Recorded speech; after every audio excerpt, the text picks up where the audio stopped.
Eh bien bonjour, nous en sommes à l'exercice 5. L'exercice 5, dans un premier temps, il s'agit de représenter la molécule de muscarine que j'ai représentée ici. Donc c'est un alcaloïde que vous allez trouver dans le champignon Amanite tumouche. Faut pas en manger, hein, sinon vous allez avoir des convulsions et ça fait mal, hein. Même vous pourriez en mourir, ça serait quand même dommage pour un champignon. Bon, ici, c'est pas le propos. Le propos, c'est d'essayer de trouver en fait la configuration 2S, 3R et 5S. Alors, à partir de la formule topologique que vous avez ici, c'est pas possible, techniquement parlant, de dire qui est R, qui est S. Pourquoi? Parce que vous avez trois liaisons qui sont indiquées dans le plan. La configuration, la stéréochimie n'est pas indiquée de façon suffisamment propre pour que vous puissiez la déterminer. Alors comment on va faire? Ce qu'on va faire, c'est que on va, euh, on va considérer que le quatrième groupement, qui est l'hydrogène ici pour chacun des situations, c'est très souvent l'hydrogène, hein, on va considérer que l'hydrogène est en arrière du plan et on va faire la configuration comme on l'a, c'est-à-dire avec les éléments qu'on a. Et puis si on tombe sur 2S, 3R et puis 5S, ça veut dire que c'est la bonne configuration. Sinon, il suffira d'inverser la position de l'hydrogène, à savoir que l'hydrogène il sera dans ces cas-là en avant du plan. Ok? On va commencer par la numérotation. À partir du moment où vous savez qu'il faut repérer les carbones asymétriques, on va trouver assez rapidement la numérotation, puisque vous avez un carbone asymétrique ici, un autre carbone asymétrique ici, et un troisième carbone asymétrique ici. Il n'y a pas d'autre carbone asymétrique dans cette molécule. À partir de là, la numérotation, elle est simple. 1, 2, 3, 4 et 5. Il n'y a pas d'autre façon de faire cette numérotation. On va s'intéresser d'abord au carbone asymétrique 2. On va regarder tout simplement pour ce carbone qui est là, on va regarder qui est en 1, qui est en 2, qui est en 3, sachant que l'hydrogène est en 4. Alors qui est en 1? Vous avez ici une connexion avec un oxygène, carbone, c'est clair, l'oxygène est 1. Ensuite, il faut distinguer entre ce carbone-là et ce carbone-là, donc ce sont deux carbones, on ne les distingue pas. Par contre, le carbone ici est lié à 3 hydrogènes, le carbone ici est lié à un oxygène, c'est bien celui-ci qui est deuxième et celui-ci qui est troisième. En considérant le quatrième groupement, l'hydrogène qui est en arrière, vous êtes en train de tourner comme ceci, vous êtes en train de tourner comme un S. Donc, l'hydrogène est en arrière du plan.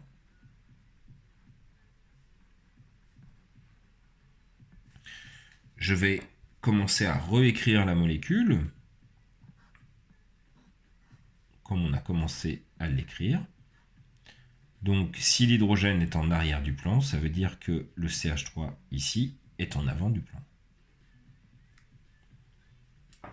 On passe à l'autre carbone asymétrique, le carbone asymétrique 3, qui doit être R, ici.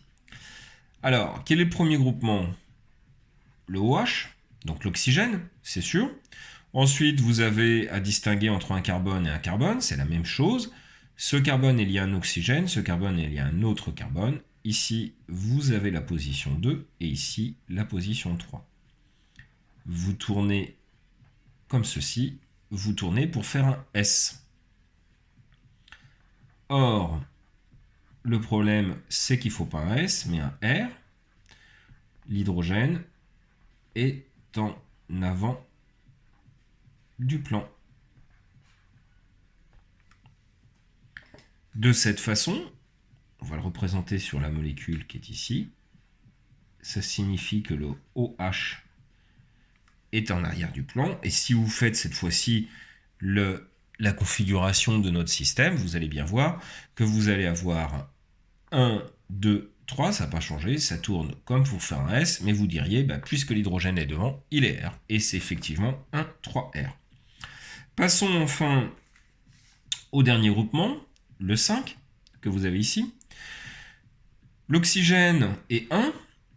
Ici, nous avons un carbone. Ici, nous avons un carbone. Ce carbone est lié à un carbone. Ce carbone est lié à un azote. L'azote est un petit peu plus loin en numéro atomique. C'est donc lui qui est 2 et celui-ci qui est 3. On tourne comme ceci. C'est-à-dire qu'on tourne pour faire un S. Ce qui veut dire que l'hydrogène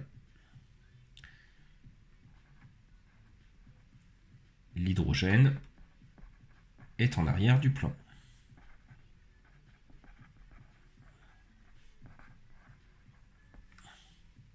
En d'autres termes, la muscarine, elle est comme ça.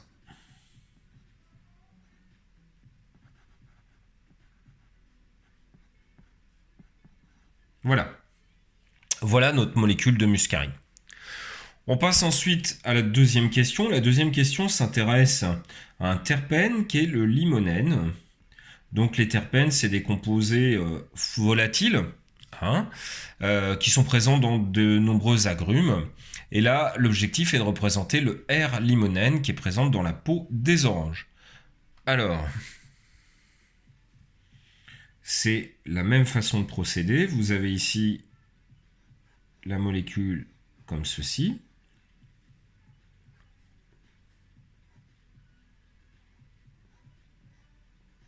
Voilà. Il faut dans un premier temps repérer où se situe le carbone asymétrique. Le carbone asymétrique, il y en a un, il est ici. Et on vous demande de représenter le R, le composé R. Donc on va faire de la même façon. On a un hydrogène, puisqu'il y a 4 groupements, carbone, carbone, carbone et un hydrogène. On a un hydrogène, donc il faudra positionner cet hydrogène soit en avant, soit en arrière du plan. Alors on commence sur ce carbone-là. Ce carbone est lié à un carbone, il est lié à un autre carbone, il est lié à un autre carbone. Rien ne va les distinguer ici.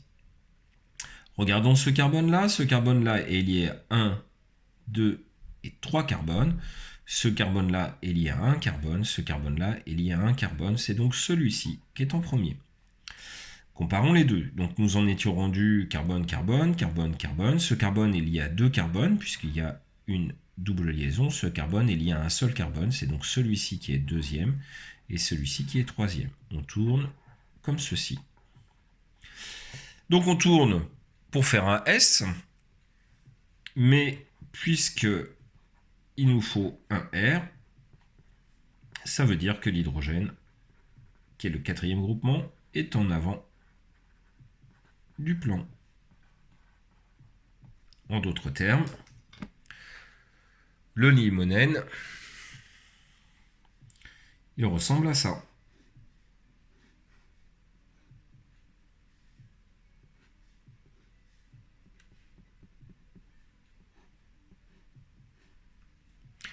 Voilà.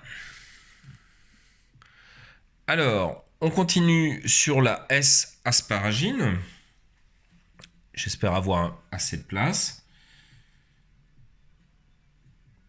Alors, la S-asparagine, c'est un acide aminé naturel qui est présent dans les jeunes asperges et qui confère un goût amer. Alors, l'asparagine, donc, on vous donne sa formule semi-développée, COH, CH, NH2, CH2, CO, NH2, voilà. Et donc on vous met ensuite une représentation, qui est celle-ci, et il va falloir dessiner son énantiomère. Alors on y va.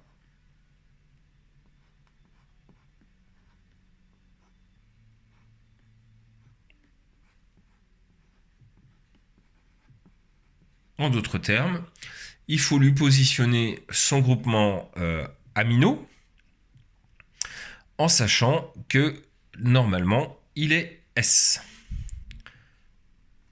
Alors, pardon. On va placer directement la fonction amine ici, NH2. On va faire le même travail, c'est-à-dire qu'on va comptabiliser Et ensuite, on va regarder si l'hydrogène il est devant ou si l'hydrogène il est derrière. Puisque là encore, sur les acides alpha-aminés, c'est ça, vous allez les revoir, hein, c'est tous les acides aminés que vous avez dans les protéines. Eh bien, la question est de savoir si c'est en avant du plan ou en arrière du plan.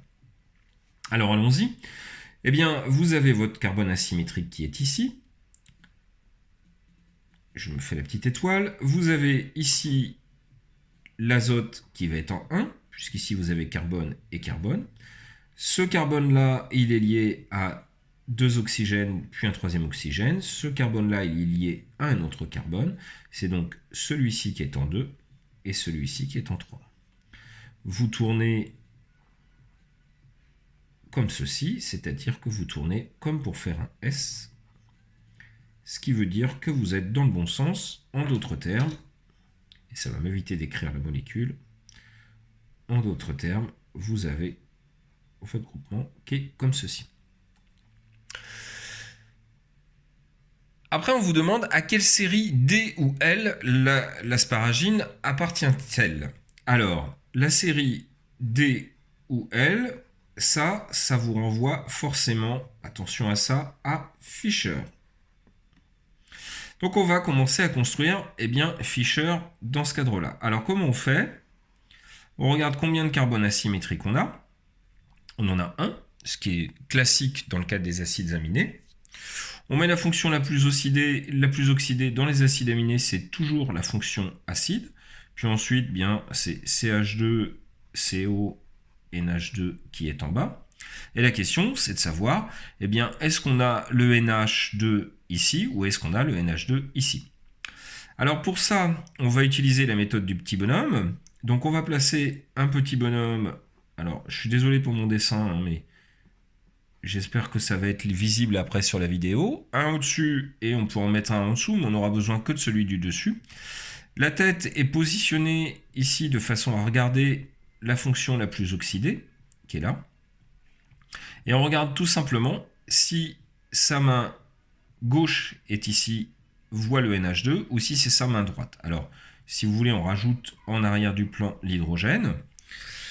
Alors, on peut redessiner ça un petit peu mieux, mais je vous assure, ça c'est suffisant. Si vous vous mettez bien ici au-dessus, en train de regarder cette fonction-là, vous voyez que le NH2 ici est dans sa main gauche et l'hydrogène est dans sa main droite. Le NH2 ici est ici et l'hydrogène est ici. Donc ici, on a un carbone, mais de toute façon, sur les acides aminés, c'est sur le premier carbone. Le groupement NH2 est à gauche. Nous sommes dans la série L. Alors, c'était assez simple en fait. De toute façon, dans les acides aminés naturels, on vous dit que c'est l'asparagine naturelle, les acides aminés naturels sont tous L. D'accord? Donc c'était assez simple à trouver, connaissant ça, mais encore faut-il le savoir. Sur Fischer, on en verra d'autres exemples à ce niveau-là. Attention à ne pas confondre le L avec le lévogir et le D avec le dextrogir, ça n'a absolument rien à voir. Et faites attention parce que dans certains exercices et même dans certaines ressources sur internet, il y a des gens qui font cette confusion, même parmi des profs, et c'est quand même assez embêtant parce que ça vous induit en erreur. Donc ça n'a absolument rien à voir. Ici, la substance est L. Point final. Ok? Et vous avez donc la bonne représentation de Fischer. Allez, je finis sur le 4. Pourquoi je vais finir sur le 4? Parce que vous allez voir, même avec le petit bout de papier que j'ai, ça va être suffisant pour finir. Alors, je lis l'énoncé. Le plus acétate d'octroi-il est les constituants principaux de l'essence de menthe naturelle, tandis que son énantiomère, le moins acétate d'octroi-il, est le constituant essentiel de l'essence de lavande. Que signifient les signes plus et moins, et ces informations sont-elles suffisantes pour représenter chacun des énantiomères? Alors, plus veut dire que on dévie la lumière polarisée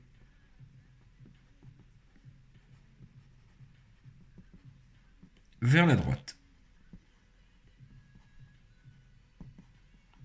Donc, la substance est dextrogir. plus, c'est synonyme de dextrogie.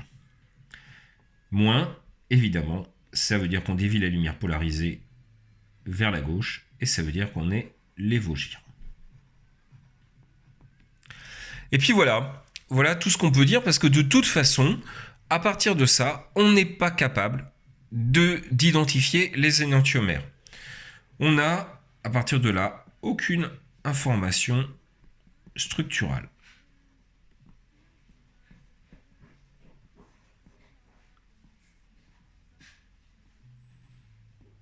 Donc, c'est un grand nom.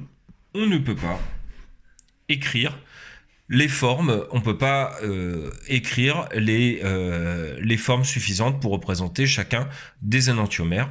Vous savez juste qu'il y en a un qui est dextrogire, un autre qui est lévogire. C'est une information expérimentale, certes intéressante, mais qui vous donne aucune autre information que celle-ci. Donc voilà pour l'exercice 5, un exercice assez dense. Je vous encourage à le refaire par vous-même. Et puis bonne journée, plein de bonnes choses.